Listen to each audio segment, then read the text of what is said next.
J'espère que tout roule pour vous. Souvenez-vous bien, c'était le 14 octobre dernier. Ce jour-là, nous avions levé le voile en exclusivité sur une affaire qui sentait le tabac, dans tous les sens du terme. Le protagoniste Zahir Klef, alors numéro 2 de la société Algéro-Émirati STM, alias Stein. Ce mastodonte industriel qui fabrique sans partage les légendaires Marlboro et LM pour le marché algérien depuis 2005, même s'ils avaient déjà posé leurs valises en 2002. On vous avait détaillé comment l'homme avait été embarqué manu militari, mis sous écrou dans cette sulfureuse enquête sur ce qu'on appelle désormais sans trembler la mafia des cigarettes.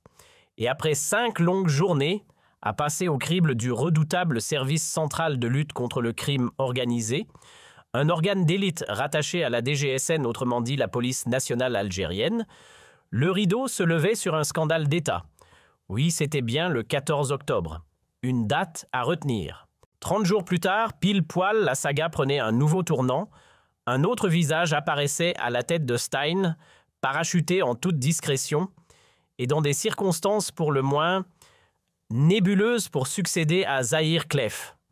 Car oui, surprise, la fameuse entreprise n'a pas cessé de tourner. La Stein continue de produire, les usines tournent à plein régime et les Émiratis sont toujours dans le décor bien installés sur le marché algérien. Et ça, visiblement, ça coince. Du côté du régime de Tebboune, on serre les dents. L'objectif sommaire, un chaos suffisamment bruyant pour décourager les partenaires émiratis, les pousser vers la sortie sans le dire ouvertement. Et depuis quelques jours, que s'est-il passé exactement dans cette ambiance lourde et brumeuse, accrochez-vous. Et qui retrouve-t-on aux commandes après la chute de Zahir Klef? Un nom qu'on entendait à peine murmurer jusque-là, Mohamed Akli Arabe. Un homme de l'ombre devenu subitement le nouvel homme fort de Stein. Ce n'était pas un inconnu dans la maison, ancien chef du département électronique, il faisait partie du noyau dur de la direction. D'après nos sources, il n'était pas seulement un cadre, c'était le bras droit. L'ombre de Zahir, son fidèle lieutenant, l'homme en qui il plaçait toute sa confiance. Il faut dire que Zahir Klef, ce n'était pas n'importe qui non plus, c'était l'architecte du partenariat avec les Émiratis, le stratège derrière la production locale des cigarettes Marlboro et LM, le visage discret mais essentiel de l'aventure industrielle émirati en Algérie. Et quand Zahir est tombé, on n'a pas eu besoin de chercher bien loin son remplaçant, c'est Mohamed Akli Arabe, son plus proche collaborateur, qui a hérité du fauteuil. Eh bien, il n'aura pas profité longtemps de son nouveau fauteuil. À peine quelques semaines après sa nomination, Mohamed Akli Arabe, le fidèle d'entre les fidèles de Zahir Klef, est lui aussi tombé dans les filets du même service d'élite, le Centre national de lutte contre le crime organisé de Chouala. Même méthode, même silence pesant. Il a été interpellé, placé en garde à vue, puis plus rien. Pas de date officielle, pas de communiqué, rien. Tout est flou, volontairement embrouillé.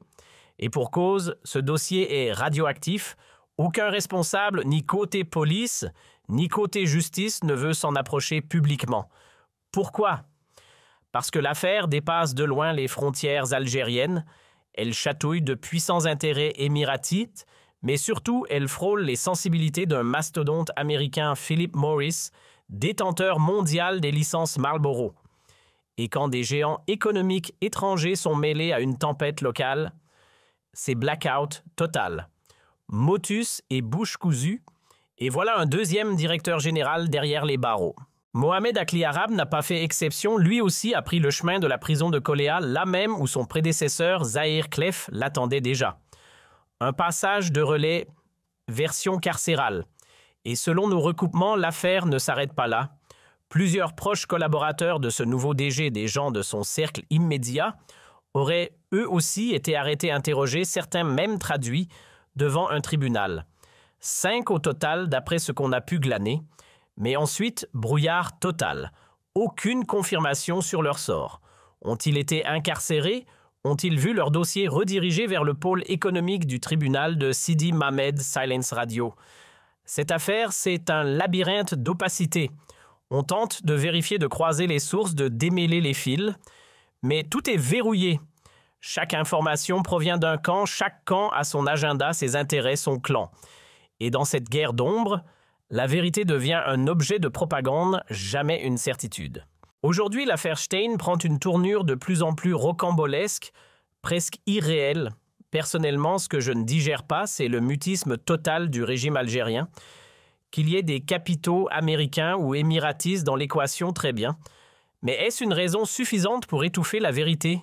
Vraiment, et puis soyons clairs, ce qui choque, c'est l'obsession quasi-pathologique avec laquelle on s'acharne sur les seconds couteaux. Les petits chefs, les exécutants, les lampistes de la Stein. Je ne dis pas qu'ils sont blancs comme neige, peut-être même que certains sont bel et bien corrompus. Mais je vais être franc, non, je ne suis pas l'avocat de Zahir Klef, malgré ce que quelques voix perfides insinuent dans l'ombre. Je ne l'ai jamais rencontré ni de près ni de loin. Ce que je dis, c'est simple, quand on recoupe les éléments qu'on a en main, on voit bien que ces dirigeants, même s'ils ont trempé dans la combine, n'étaient que des pions. Le vrai jeu se joue ailleurs, et eux n'en étaient que les figurants. Que Zahir Klef ait les mains sales, ou que son successeur Mohamed Akli Arabe, pour ne pas le nommer, soit lui aussi mouillé jusqu'au cou, c'est tout à fait envisageable. Et c'est à la justice, si elle fait encore son travail, de le prouver dans un procès digne de ce nom. Ce qui cloche, c'est que l'on semble se contenter de s'acharner sur les pions du système. À croire que les seules personnes à blâmer dans cette gigantesque affaire de mafia du tabac seraient quelques cadres moyens de la Stein. Pendant ce temps, les véritables architectes de la corruption, ceux qui brassent les millions et détournent les fonds publics à grande échelle, eux, intouchables. Aucune convocation, aucun soupçon officiel, rien. Et vous voulez une preuve flagrante ? Le fils de Lil Asla, lui aussi cadre de Stein, tout comme Zahir. Il a même officié au département des opérations commerciales. Et pourtant, silence radio. Pourtant, on en avait parlé juste après l'arrestation de Zahir. Mais ce jeune homme, Khalid Aslaoui, oui, le fils du président de la Cour constitutionnelle et soutien indéfectible d'Abdelmajid Tebboune, a mystérieusement quitté son poste une semaine pile avant que la tempête ne s'abatte sur Stein. Et jusqu'à aujourd'hui, aucun enquêteur n'est venu toquer à sa porte. Bizarre, vous avez dit. Donc si on suit la logique officielle, tous les cadres de la STM seraient pourris, sauf un. Le fils de madame lui sortirait miraculeusement indemne, pur comme un agneau. Sérieusement, je ne suis pas en train de le pointer du doigt, ni de réclamer sa tête, loin de là. Ce que je demande, c'est simple, qu'il soit lui aussi entendu, soumis à une enquête comme les autres. Parce que moi, je ne cautionne ni les arrestations arbitraires, ni les procès expéditifs. Je suis pour la vérité, rien que la vérité, toute la vérité. Et là, ce qu'on nous sert, c'est une opération de communication politique montée de toutes pièces. Un vrai coup de théâtre machiavélique. Le régime veut nous vendre une version arrangée du scandale, quelques cadres corrompus, des deals douteux avec les Émiratis, et hop, fin de l'histoire. Sauf que non, ce n'est pas ça l'histoire. Ce n'est pas juste une poignée de gestionnaires qui ont abusé du système. Ce n'est pas les Émiratis les seuls à avoir fermé les yeux. La réalité est bien plus vaste, bien plus dérangeante. Et ce que l'on voit, c'est une tentative grossière de manipuler l'opinion tout simplement. Petit rappel pour ceux qui auraient raté le début de l'épisode, la fameuse mafia des cigarettes ne sort pas de nulle part. Elle a éclaté au grand jour grâce à un certain général Nasser Djoun quand il dirigeait la caserne Antar entre 2022 et 2023. C'est ce même monsieur promu depuis à la tête de la toute-puissante DGS, autrement dit, les services de renseignement intérieur algériens en 2024. C'est lui qui a lancé l'enquête, et ce qu'il a découvert, c'est du lourd. Une belle brochette de grossistes et de distributeurs fantômes qui s'approvisionnaient auprès de la STM des boîtes fictives, sans salariés, sans locaux, sans véritable activité. Fiscalement, c'est le désert, peu ou pas d'impôts, pas de charges sociales, des bilans aussi vides que leurs entrepôts. Pourtant, ces entités encaissaient des tonnes de cigarettes en toute légalité, avant de les faire basculer dans les circuits parallèles nourrissant le marché noir, principalement vers l'Europe et surtout la France. Résultat, des centaines de millions de dollars qui échappent au fisc et qui alimentent un réseau mafieux bien huilé. Voilà la vraie mécanique. Lorsque Nasser a mené son enquête, il est tombé sur un nid de vipères. Officiellement, on parle d'au moins 9 distributeurs et grossistes affiliés à la STM qui étaient impliqués. Officieusement, certaines sources avancent carrément le chiffre d'une trentaine.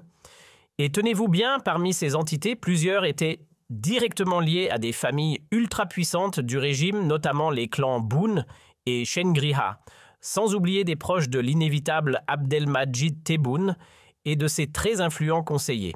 Et quand Nasser Djoun a révélé tout ce beau monde, que s'est-il passé? On lui a ordonné de fermer sa gueule. Mot d'ordre entièrement discret du dossier, mais pas sans un petit coup de balai cosmétique histoire de faire bonne figure. Résultat. Quelques grossistes ont été nettoyés, écartés, remplacés. On est passé d'une trentaine d'intermédiaires à une petite poignée 9 ou 10 tout au plus. Mais attention, ces derniers n'étaient pas là par hasard.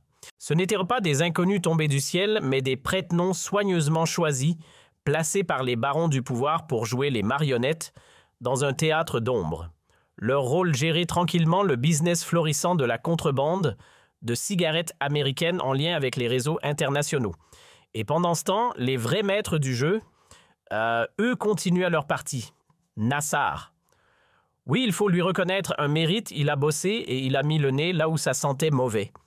Mais au lieu de faire sauter le couvercle, il a préféré passer à la casserole avec les autres. Il a dit « J'ai les dossiers » et eux lui ont répondu « Parfait. Tu manges à notre table, tu auras ta part, mais tu gardes le silence et tu protèges nos arrières. » Marché conclu. Sauf qu'en 2025, le vent tourne. Il chute. Brutalement. Fin mai, il est dégagé de la DGS, remplacé par le général Hassan. Pourquoi? Parce que Tebboune et Shengriha ont flippé. Ils ont compris que Nassar n'était pas juste un exécutant docile. Non. Ce gars-là était coriace, ambitieux, avec des dossiers bien épineux sous le bras et des velléités politiques en prime. Trop risqué de le laisser manœuvrer dans l'ombre. Et la manière dont il a encaissé son éviction très mal. Humiliation totale pour un homme qui avait servi le régime Tebboune avec une loyauté presque aveugle. Il s'attendait à être récompensé, il a été jeté comme un pion, devenu gênant. Tebboune et Shengriha, clairement ils ont flippé. Nassar leur faisait peur. Alors ils ont monté un plan, l'écarter définitivement en le foutant en tôle. Mais voilà, l'histoire ne s'est pas déroulée comme prévu. L'été 2025 passe et à la surprise générale, au lieu de finir derrière les barreaux, Nassar se volatilise. Deuxième semaine de septembre, il prend la tangente. En plein milieu du mois, une autre bombe éclate. L'affaire Skandar secoue le pays entier pendant un mois jusqu'à la mi-octobre. Et pendant ce temps, Nassar lui garde toutes ses cartes en main. Il détient tous les secrets du dossier explosif de la mafia des cigarettes. C'est sur cette base qu'on voulait l'enfermer.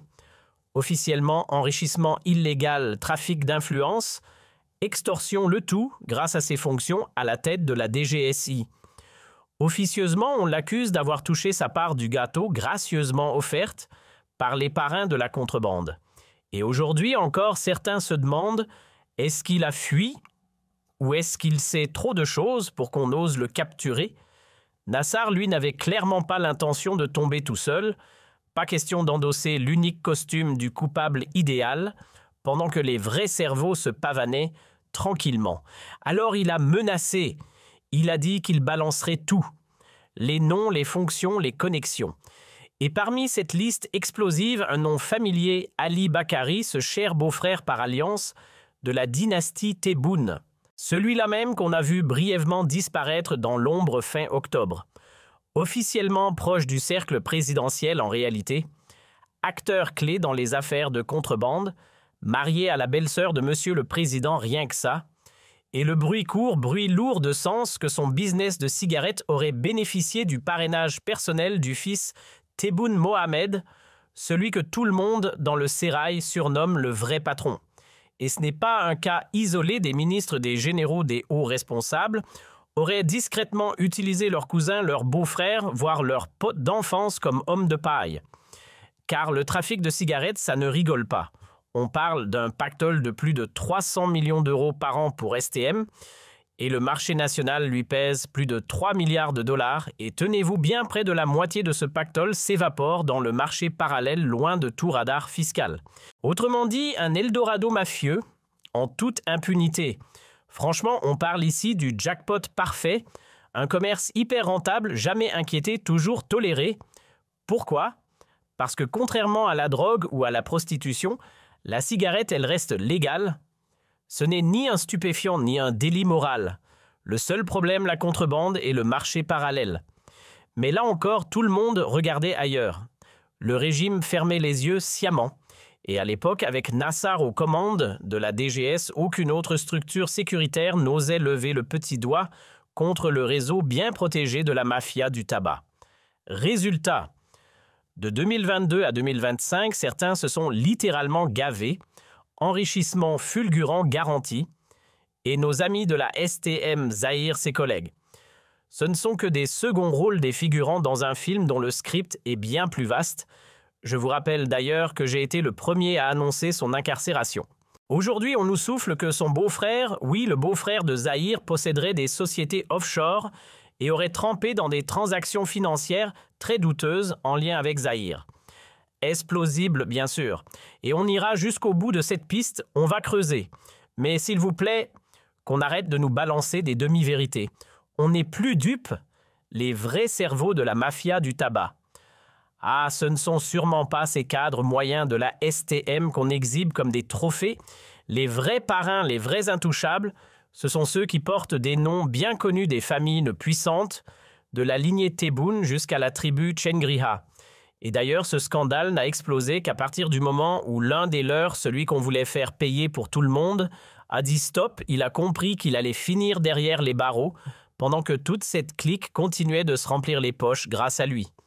C'est ça le point de rupture. Alors pitié qu'on arrête de nous prendre pour des idiots. On s'acharne sur la Stein, on s'acharne sur quelques exécutants, mais les héritiers et fils à papa, eux, sont intouchables. Pourquoi? Parce que derrière, il y a un plan. Un plan pour s'aborder la Stein et dégager les Émiratis du marché. Mais voilà, il y a un hic. Parce que les Émiratis ne sont pas seuls à bord. Ils ont un allié de poids derrière eux, Philip Morris, le géant américain, actionnaire dans le fonds d'investissement émirati qui détient la Stein. Résultat, on n'a pas pu les virer frontalement, alors on ruse, on tente de faire sauter la boîte de l'intérieur. Mais on a compris le jeu. La stratégie du régime Tebboune, un vrai manuel de sabotage à ciel ouvert. Le but, écœurer les Émiratis, les faire plier bagages par la lassitude. Parce que dans leur logique, si tu participes à la corruption locale, tu es le bienvenu. Tu files les pots de vin, tu huiles les rouages. Parfait, tu peux bosser ici.